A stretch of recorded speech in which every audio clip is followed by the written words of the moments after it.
Quality, service, atmosphere. You're next in the chair. Feel at home in the barbershop. G. Bush offers a fresh cut on sports. The barbershop isn't just grooming for guys. It's culture, it's lifestyle, it's sports. And it's now the barbershop is giving the sports scene a sheer shave and shine. Join the makeover now. Follow Garrett Bush at GBush91 on Twitter.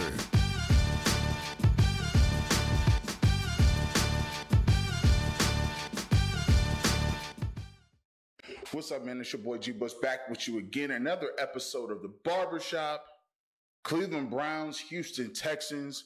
This episode should be sponsored by Sylvan Learning Center. This episode should be sponsored by Rosetta Stone, because this was a learning experience, boys and girls.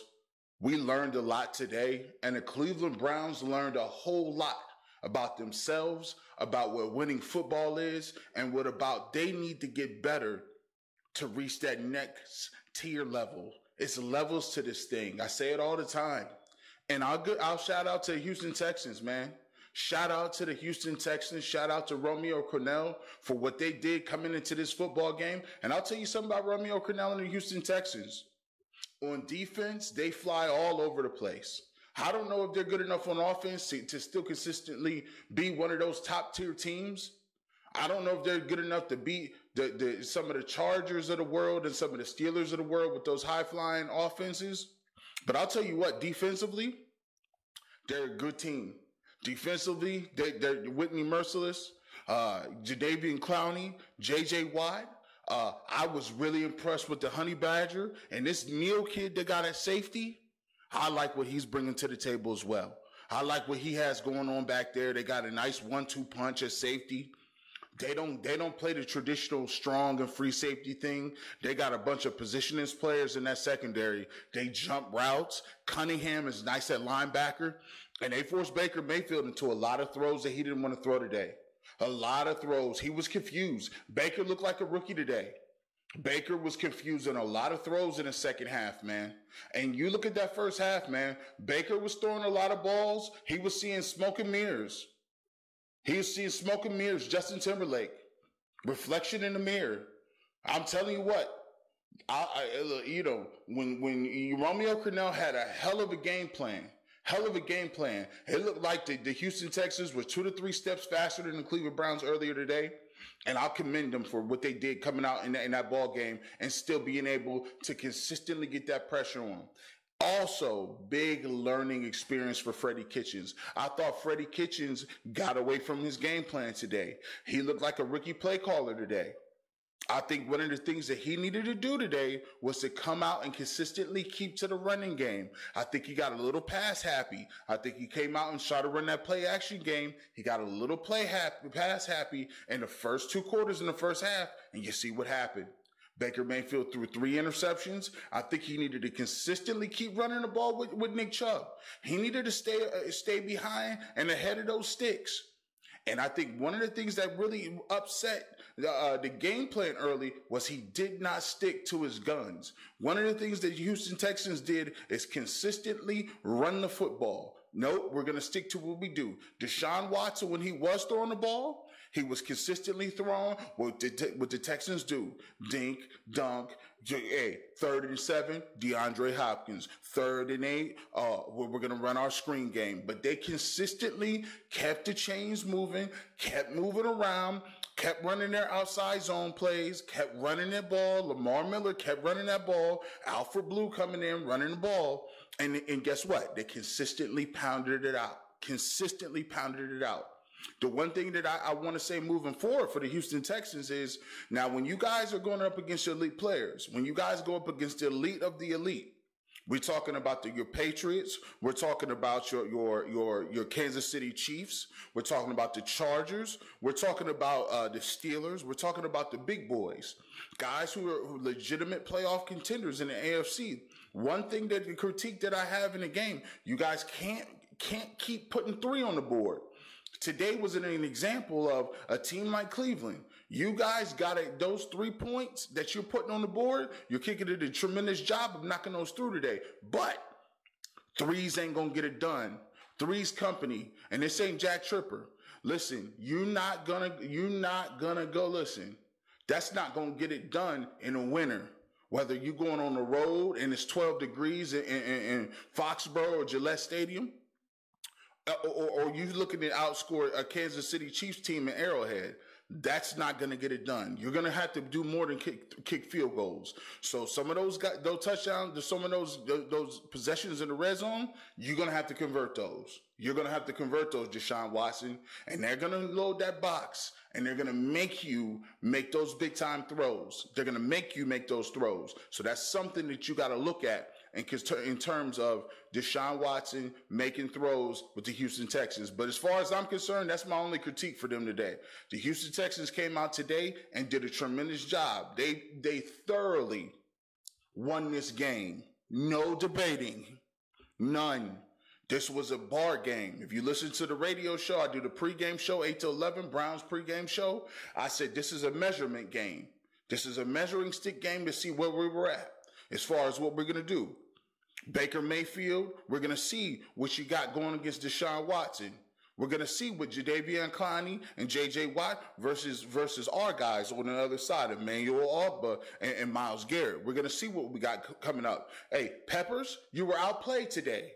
You're a first-round pick, right? You're a first-round pick. You saw what Tyrann Mathieu was doing, playmaking safeties. The other Neal kid beat on a play by Antonio Callaway. Antonio Callaway beat him down the field. He looks like he's going in for at least a 50-yard completion and run down to the 5. We're inside the red zone. The kid doesn't give up on the play, comes back from behind him, strips the football, and they're still in the game, still rolling. Gets a big turnover. That was pretty much the game there. Didn't give up on that play.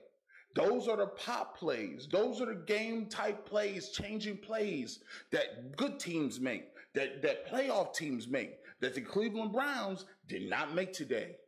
It's a difference between metaphors and real rap. Word to my man Calico, if you watch battle rap. It's a difference, man.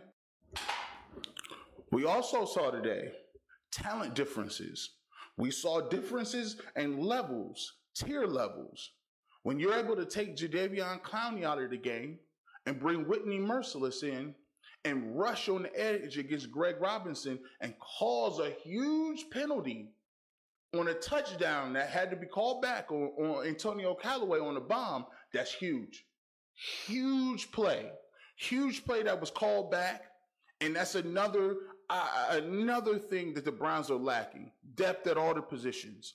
We got playmakers at corner. We got playmakers at defensive end. We got corners, stalwarts. We got Chubb, and we got Myles Garrett. We got Denzel Ward, and we got Baker Mayfield. But here's the thing. We need depth at those positions. Antonio Callaway, rookie mistake in not holding on to the football when you're getting close to the goal line. We had penalties come back and bite us. Greg Robinson, holding penalty on a touchdown by Callaway. Same drive, Callaway gets ripped, and we don't get any points on that board. 3 big interceptions by Baker Mayfield. One of those egregious turnovers was a turnover where he threw the ball up for grabs in the end zone. First up for grabs turnover I've seen all year for Baker. Basically a throw up for grabs, trying to make something into nothing. That's something he hasn't shown to do this year. Much better second half from him, but a little too late. In this league, when you get up, just like we got up on the Bengals, when you're up on a team and you're up 16, 20 points, it's going to be very difficult for you to come back in those type games. That just is what it is. Penalties came back to haunt the Browns again. Penalties, it's old habits die hard. Old habits die hard out here. You ain't just going to go from smoking 4 or 5 packs of cigarettes a day to all of a sudden you're going to kick the bucket and kick the habit tomorrow. You ain't going to stop going to check cashing places today just because you decided, hey, they charging me 35% interest rate on these check cashing places. You ain't going to stop going to the casinos tomorrow. The skilled gambling games. You ain't going to the skilled Lucky 7 places just because. Old habits die hard, homie. And it's the same thing with the Cleveland Browns. We've been cleaning some of that stuff up, but the penalties came back today. Under pressure on the road, penalties die hard. We saw some of that today too. Coaching staff, Gregg Williams, Kitchens, we saw mistakes from them too. We saw mistakes from them. We saw mistakes from both of those guys. We pointed out to Kitchens. I thought he got away from the run game, which forced you to be predictable. You do not want to be predictable with a rookie quarterback. You don't. That's not something that you want to come in. Baker Mayfield is one of the more exciting guys in the league. I get that. His second half, the proof was in the pudding. I found myself being down 28-9, 29, down 20 some odd points. But I still sitting there on the couch looking at the game, breaking it down, and I'm like, boy, man, that boy Baker Mayfield, I'll tell you what, though. He make it look good. Baker Mayfield still look good, though. That boy still look good. Down 21, it'd be fun. He like the Wile E. Coyote, bro. You still have fun watching the Wile E. Coyote chase that doggone road runner. You know he about to get an anvil in the face. You know he about to take an L. You know he about to fall off that cliff. You know the road runner. You know the cartoon, the Acme company that set the coyote up for the dummy mission every day and twice on Sunday. But you still watch that cartoon. That's a little bit of that Baker Mayfield right now. You just want to see what he out there doing. You just want to see what his harebrained scheme is. You want to see what he going to do with Callaway. You want to see what kind of throws he going to make. For all the crazy schemes and for all the crazy stuff that he did, he still came out there and threw some crazy balls.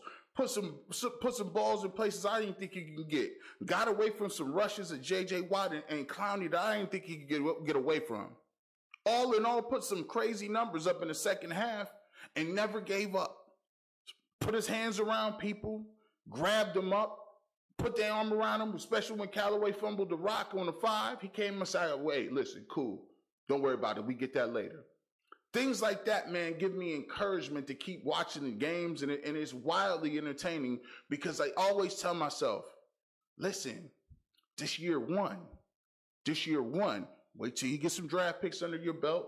Wait till your best players on your team aren't rookies. And that's another thing that brings me to, one of my closing points with this situation. This always tells me, and I tell people when you're watching the league, this is more of an instructional, not a rah-rah situation. When you're watching the NFL, always tell yourself, man, you watching the NFL, the best teams in the NFL are rarely teams where the best players are guys who have been in the league 3 years or less. If rookies, second year or third year players are your best people on your team, it's going to be very hard pressed for you to win some games like that. It's just very difficult. It's just very difficult. And for the Cleveland Browns, you're looking at a situation where Myles Garrett, Nick Chubb, Denzel Ward, you probably would say you throw in Baker Mayfield, and of course Jarvis Landry, somebody like that on the outside. And those are your best players. 4 out of those 5 players I just mentioned to you, and Joe Schobert. Those guys, Schobert, second-year guy, Myles Garrett, second-year guy, rookie, and Jarvis Landry is a veteran. But when you got guys like that are your best players, that are very young players, it's difficult. Because when you got young dudes like that, they make mistakes in inopportune times. On veteran-laden teams, when you got 1 or 2 sprinkled really good rookies that are contributing, you could deal with a couple of mistakes here or there. You could deal with, oh, you jumped off sides. Oh, you threw an interception. Oh, man, you fumbled. You're a rookie. We'll pick it up because you got veterans and guys that are pillars and cornerstones around you that you can build up, right? You got people that can take up for you, pick up the slack. You know what I'm saying? You got big homies that you can lean on for that. But when you got a bunch of guys that's looking like you, that's wet behind the ears, still got Similac and wet milk on their breath, just like you, and y'all all 5 years old with a learner's permit, driver's ID out here in these streets, and y'all ain't even old enough to buy a carton of cigarettes, that's rough. That's just rough, bro. That's just rough. And you're going to start, and people do it, and it just seems like it happens all at the same time. But next year, the focus is this. When you get a draft under your belt, you get more rookies, The second year become third year. The first year becomes second year. And then what we need to concentrate on, bringing in free agents to augment the positions and go ahead and build up your depth. No, we got the cash strings. We got the purse.